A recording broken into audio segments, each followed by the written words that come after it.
many of all of you have been to the beach? So pretty much like everybody. Alright, today we're going to be talking about the dangers of the beach. You might not think, the beach is fun, it's not dangerous. Well, it is. There's some things you need to watch out for. We're going to talk about sharks, lightning, rip currents, and jellyfish. And this relates to everybody in the room because we live in Florida and we're surrounded by beaches. And I'm pretty sure from the time you leave class and the time you die, you're going back to the beach sometime. So, and those topics are pretty dangerous, like life-threatening. You get eaten by a shark, struck by lightning.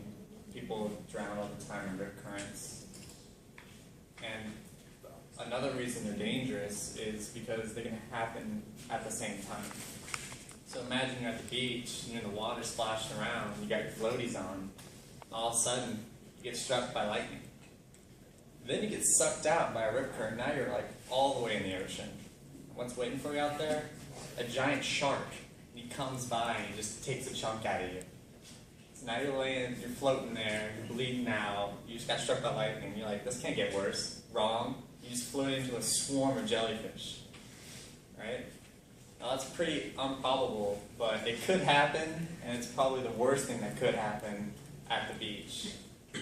So we're going to tell you how to spot these dangers, how to avoid them, what to do in the situation, things like that. And these things happen all the time. I mean, literally yesterday, a woman was bit by a shark on the ankle in Melbourne Beach. Happened yesterday, right? People get struck by lightning all the time. And lightning strikes from the ground up, so you don't even have to be like really up high somewhere. You just get struck by lightning. Rip currents, you think like it only drowns like weak people or something like that. A couple of years ago, a football player from the University of Florida got drowned in a rip current. Tried to fight his way out. It's bad. Jellyfish, not that threatening. You get stung, kind of hurts. So we're going to move into sharks. We're going to avoid Devin up here and he's going to talk about it. Now, many of you have been to the beach, considering we live in Florida. Me being a surfer, I always wonder, well, what else is out there with me? Sharks. Now, the two main types in Florida, the black tip to your right, and the nurse shark. Now, typically they come around spring and summer inshore, and then during fall and winter outshore. Well, coming inshore during spring and summer, that's the time when most of us are out at the beach. That can be a problem for some of us. Now, ways to avoid or lower the chance of you getting attacked by a shark, quite simple. Shark fishing has become quite popular down on these shores. I don't know if you've noticed that. Many of my friends have been shark fishing more and more, and that means more sharks are just in the water. So if you see someone fishing, I advise you not to swim or be around that water. Go away from it. If you see dolphins or swarms of fish, don't swim in those areas either. That's where the sharks want to feed. Now, also, we all tend to stand on the sandbar and, have fun. Some of us tend to be the daredevil they are and swim out deeper into the water. Well, that point in the water where there's that drop, and then you aren't standing anymore, is usually where sharks tend to hang out. So be aware of that. Now, other ways to avoid or lower your risk of being attacked by a shark is not wear something shiny. Shiny resembles like the fish scales that sharks eat. Also, high contrast colors like neon orange, neon pink, any bright colors. Sharks are attracted to high contrast, and they can see it in murky waters. Avoid murky waters. Now, obviously, the ocean, you got sandy waters, so you can't really avoid that. Just be aware of that. Now, the times to go out into the water. Dusk and dawn are normally when they're feeding. Now, me being a surfer, I am out there in the morning. I am out there late in the afternoon. So it crosses my mind, but I try not to worry about it too much. Now, the question you might be asking is, what if you are attacked? Well, there's a few things you can do. Obviously, when you're attacked, you're going to go into shock, you're going to be freaked out. But you need to be as defensively aggressive as you can. So, clawing at the shark's eyes, gills, those are the weak points of the shark. Hitting it if you can, if it usually if a shark bites you once, they say that it's not going to bite again, but that's not guaranteed. So be aware, if you're going to hit it in the snout, its mouth is right below, so if you miss the snout, you might be going into his mouth. So not usually recommended to go for the snout. Now, playing dead does not work. Be aware of that.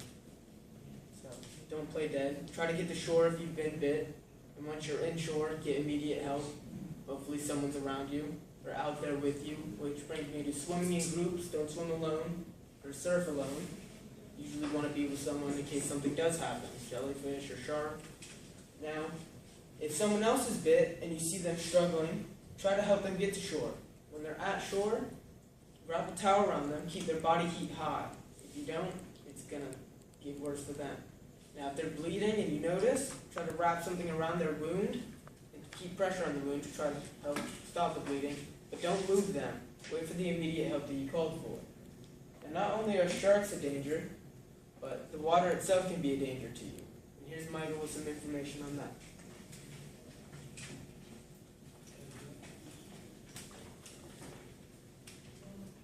Now, rip currents are actually a pretty big deal here in Florida. Rip currents occur most in our state, and actually we have the most people who actually drown in this state.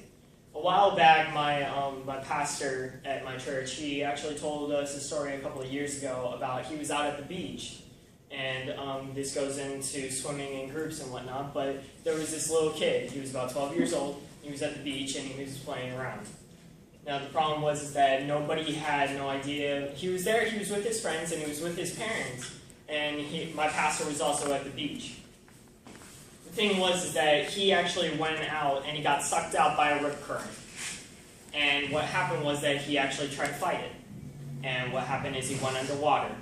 Nobody was paying attention to him. Nobody knew what happened to him and where he went. Lifeguards actually went out there and they were searching for around 5 minutes and they still could not find his body. All of a sudden, a man on a jet ski, he ran by and he actually found the kid way out at sea, and he pulled him up and he brought him to the beach. They performed CPR on him and he finally came back alive. My pastor prayed for him and he was alright after that, but I guarantee you he probably did not go back into the beach for a very long time. Now, as you can see, a rip current, that is a rip current. As you can see, it's got discoloration of the water and everything, but we'll get into what a rip current is in a little bit.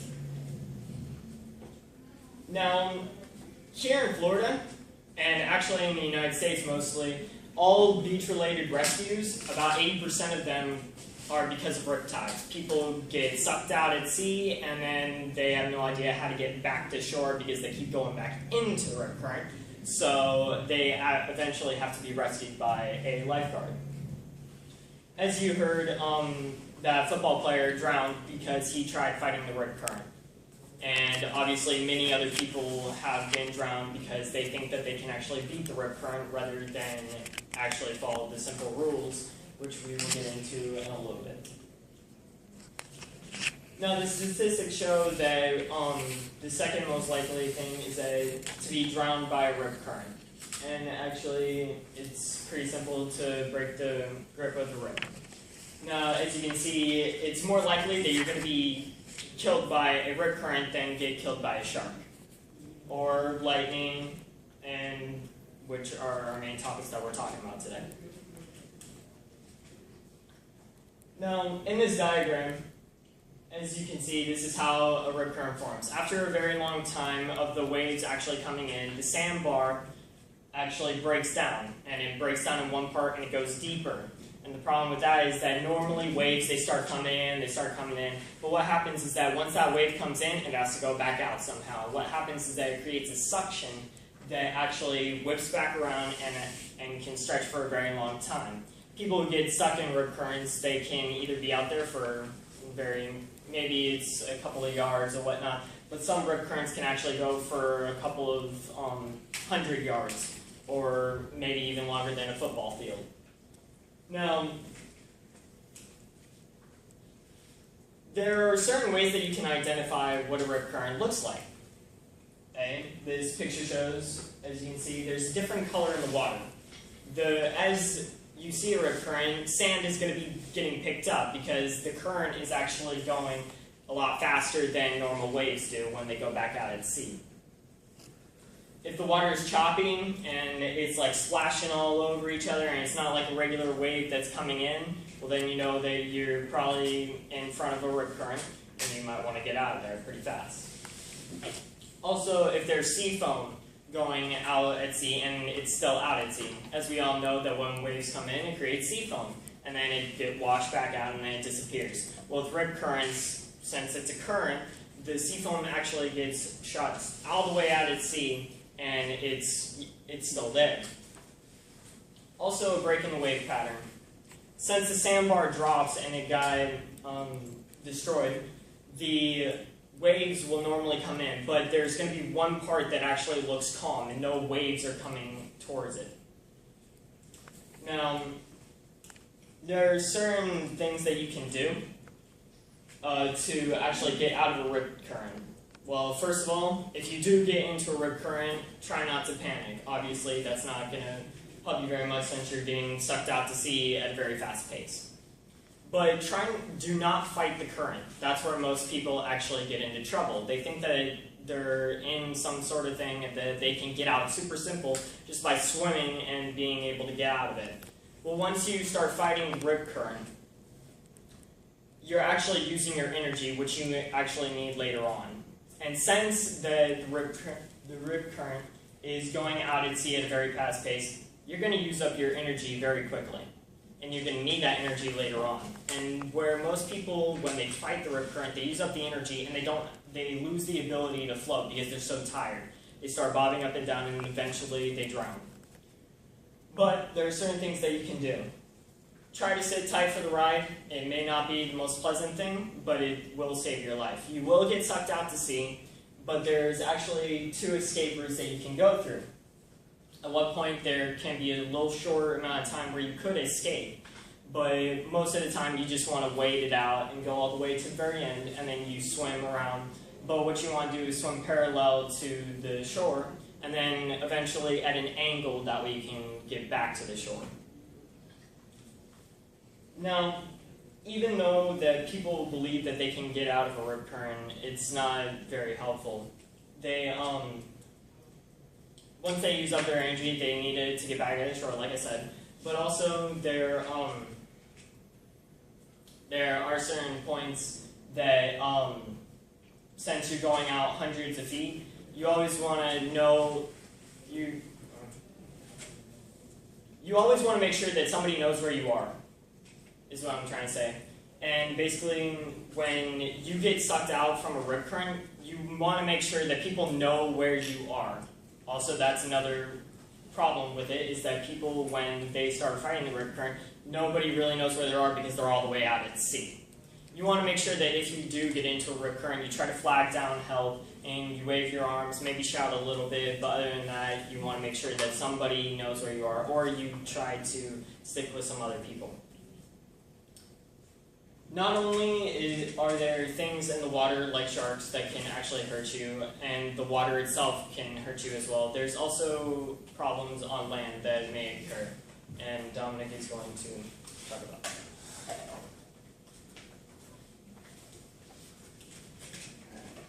So I'm sure all of us at one point in time has had some experience with lightning. We all know what it is. We all know the joke about Florida, where if you don't like the weather, wait for 5 minutes and it'll change.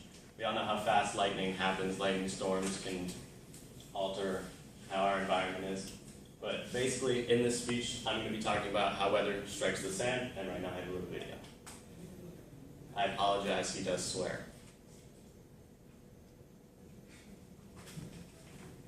Are you in the market for a new vehicle? If not, click on through, son. For those of you that don't,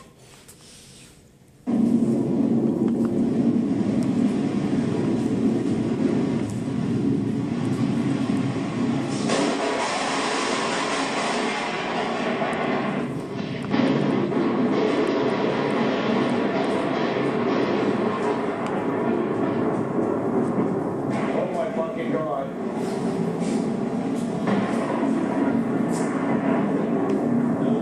Inside, it's a really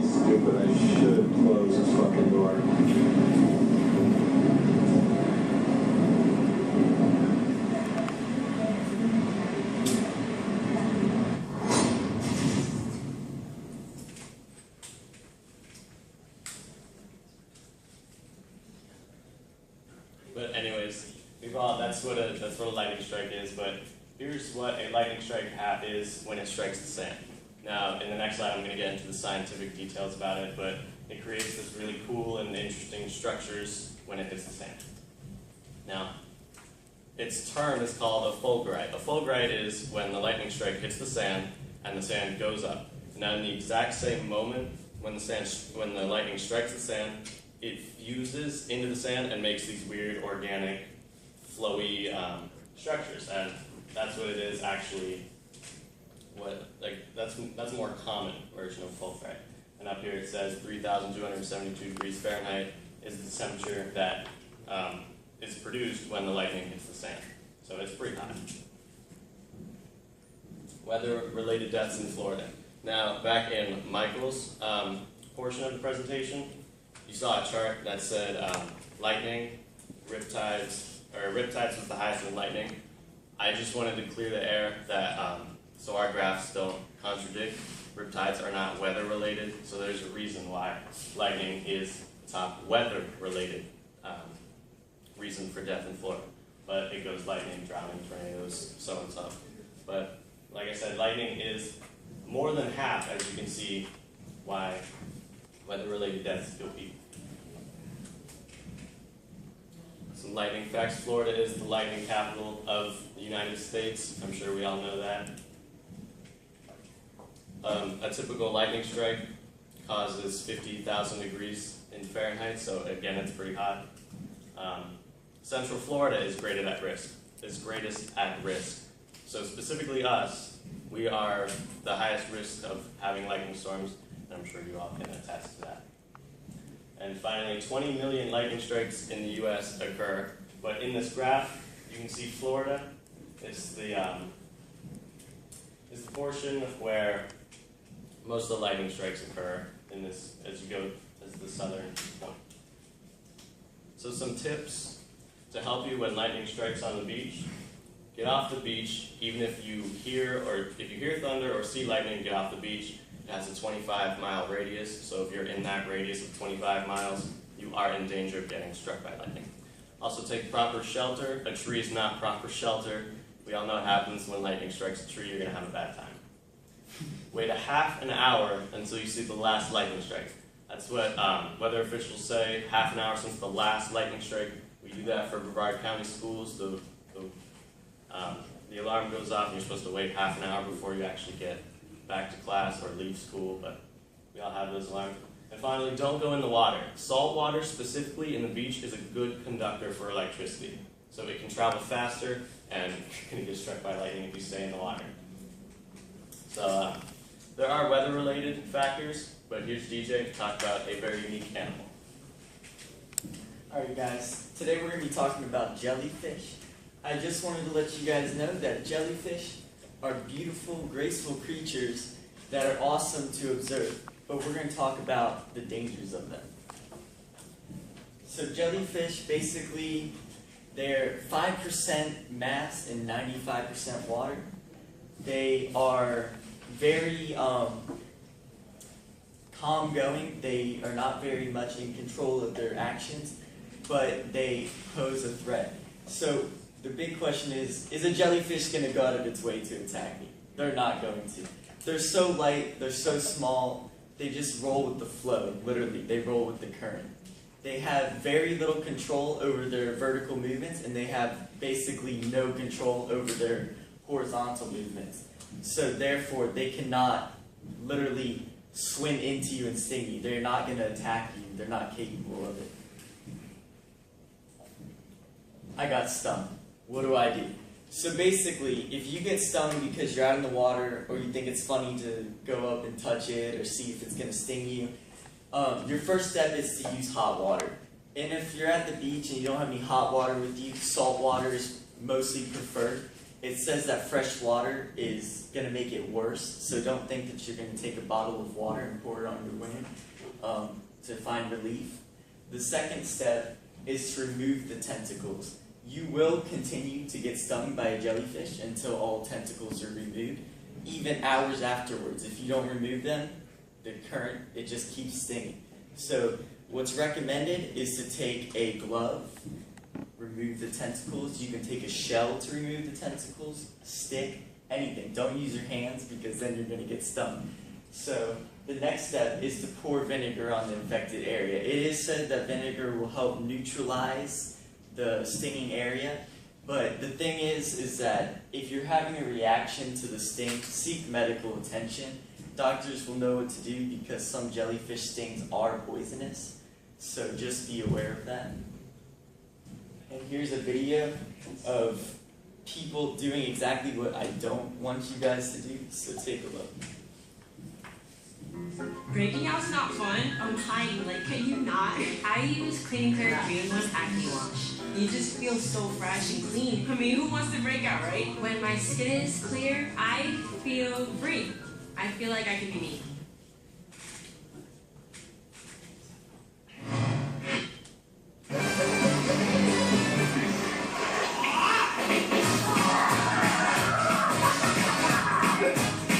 Rocking the jellyfish sombrero.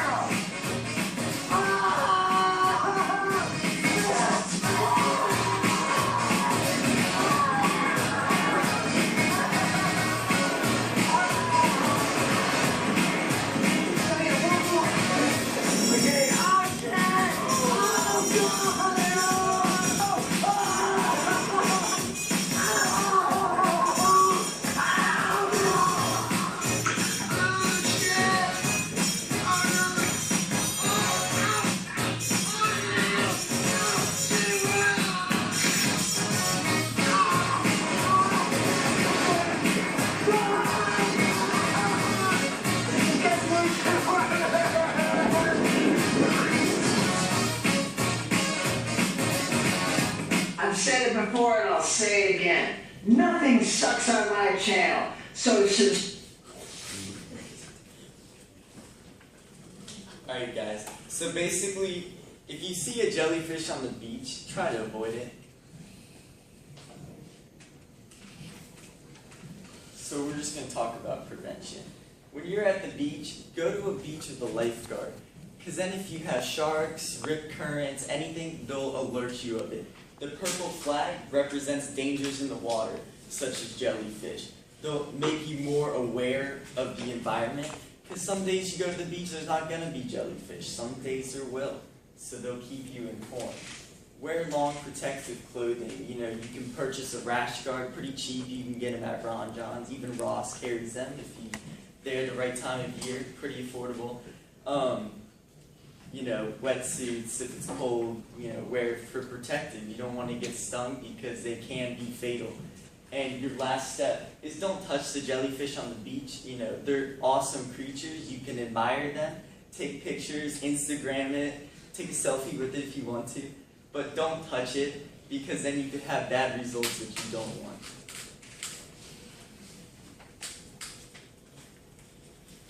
So as you've seen, the beach isn't all just fun in the sun. There are a few things that you have to watch out for. So one of these is sharks. To avoid becoming shark bait, there are a few things you want to watch out for. Try not to have anything too shiny or really bright on your bathing suit because it's what attracts sharks. Watch out for murky water and try not to swim during dawn or dusk. Another thing to watch out for is rip tides. Rip currents can take out even the most elite swimmers, so you want to watch out for them. Watch out for discolored water and breaks in the pattern of the waves.